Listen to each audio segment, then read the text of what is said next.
to all the women out there. Happy International Women's Day. You know why we must celebrate International Women's Day? Because we're women, and we obviously know. Yes, to celebrate our contribution to society and all aspects in life. Yes. So, according to the International Women's Day or IWD webpage, it aims to fight gender biases and bring attention to issues such as gender equality and abuse against women. Let's see more about the importance of this event. Observed annually on March 8th, International Women's Day is one of the most important days to celebrate women's achievements. This event originated from movements in North America and Europe during the early 20th century. Now, it marked a call to action for accelerating gender equality. This year's International Women's Day is themed Embrace Equity. The campaign aims to encourage important conversations on why equal opportunities are not enough and why equal is not always fair. Furthermore, equity recognizes that each person has different circumstances as well as allocating the right resources and opportunities needed to reach an equal outcome.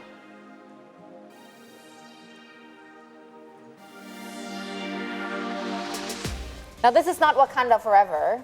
This is actually the pose that you post on social media. Embrace equity. Embrace All right, equity. it's based on the theme. Yeah. Now, to celebrate International Women's Day, we're connected with one of Indonesia's inspiring women, special staff to the President of Indonesia, Mbak Ayu Kartika Dewi. Yes, she is one of the female figures who have contributed in advancing Indonesia's education as well. So thank you for everything that you've done. We celebrate you and your achievements today. Happy International Women's Day, Mbak Happy Ayu. International Women's Day, Mbak Ayu. Now, Happy International Women's Day to you too. Thank you. Thank you. Well, could you please tell us how it feels to be a woman, you know, these days, especially here in Indonesia? You know, a really bright woman reaching her dreams and her goals. How does that feel? It's always a mixed feeling, isn't it? And I'm sure you can have experienced it too, and probably everyone who's watching this have experienced it too. Sometimes there are moments that we feel, you know, that we are proud being women, and we're proud that we're being celebrated, we're being appreciated. But sometimes there are moments when we feel we are overlooked. So there's always this mixed feelings. So, for example, one of the anecdotes, one of my team member actually just asked me about this. How do you feel being a female leader? And I said it doesn't always feel that way because sometimes other people sometimes do not perceive it that way. There was this one anecdote. I was coming to an event and I was invited to speak in that particular event. And then in the speaker's lounge, someone actually approached me and asked, "Who are you assisting here?" All right, we also heard that you've been very active in the social world. Your contribution is so wonderful to Indonesia. So we want to know more about your movements. The first is Sabang Merauke. And there's the latest one called Perempuan Gagal or AWPR. Could you tell us, please, more about the movements? Sure. So Sabang Merauke is a movement that I started 10 years ago. It's actually already been 10 years. It started with my worry that intolerance happens in Indonesia and the youth can experience intolerance since they're very, very young. So Sabang Merauke is basically a student exchange program in the country where junior high school students can stay with families of different ethnicities and different religion throughout school holidays. And the idea is that because they can know each other, they interact with the families, they know that the people who are different are not that scary, are not cruel, and they're just human beings. And the idea is that they can spread the peaceful feeling and stories to their community. So that Sabang Merauke. Another one is, this is one of my favorite movement that I started as well, Perempuan Gagal or failed female in English. And the idea is actually to celebrate failure, to normalize failure, because many of us, we feel that whenever we are failed, that means whenever we are experiencing failure, we are failed as a human being, right? And especially women, sometimes we feel more pressure. So we shouldn't fail, we should be strong. We should appear strong. We should appear that we're okay. We can handle all this, So that's Perempuan Gagal. We are on YouTube and on Instagram. And AWPR is actually an organization that I am participated in, which is Asian Women for Peace Registry. So these are women across ASEAN countries that's being, and each of them are peace builders in the countries. So I'm one of the representatives from Indonesia. I mean, yes. I have to applaud for the Sabang Merauke initiative because, we always think that to learn from different cultures we have to go abroad, but Indonesia is so diverse, and even in Indonesia there's so much to learn. And speaking of learning, what is your opinion and your take on education, especially for women? What do you think of women out there who want to be the best version of themselves, and is it still difficult to achieve now in the 21st century? Right. So I'm going to share about two things, right? The first one is the external opportunities that's given to women. And if we're looking at in Indonesia right now, there's no discrimination, at least what we see formally in school, right? Almost never we heard that, because you're a woman or because you're a girl, you're not allowed to go to this particular school. Yeah. So that's usually what appears, right? But sometimes underneath that, there are some difficulties that happen to women. For example, a lot of women, a lot of the girls who are menstruating, they couldn't go to school properly, and sometimes they miss classes. Therefore, their grades are lower. They have to, not get a good grade. Therefore, they failed the class. This kind of thing accumulated, right?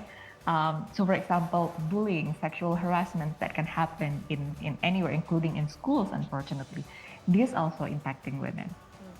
So the external opportunities also impacting women, and sometimes not in a favorable way, right? So that's the external one. The internal one is sometimes we ourselves, we feel that because we're women, we should not do this, and this.